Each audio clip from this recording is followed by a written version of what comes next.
In this guide, I'm going to show you how you can get the 100% Bestiary here in Wrath of Olympus in Fish. Before we do get into this guide, make sure to like the video and subscribe to the channel with all notifications on. It really does help the channel and it lets us know that you want more content like this.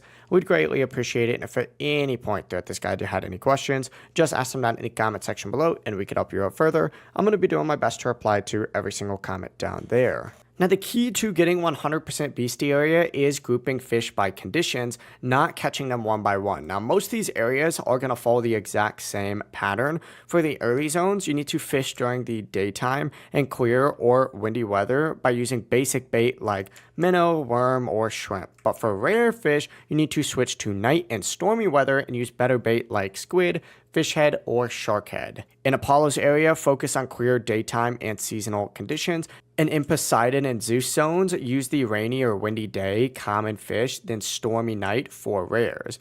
Now, Hades is a little bit different. Almost everything spawns at night, so just stay here and rotate bait. The final area, too, requires mostly stormy night and high tier bait, but the main strategy is just rotate between day clear setups and night storm setups and match your bait to the rarity. If you do this, you'll finish everything way faster. If you guys had any questions, ask them down in the comment section below and we can help you out further. I'm going to be doing my best to reply to every single comment down there. Before you do leave this guide, make sure to like the video and subscribe to the channel with all notifications on. It really does help us out and lets us know that you want more content like this. We'd greatly appreciate it. Have a great rest of your day though. Peace.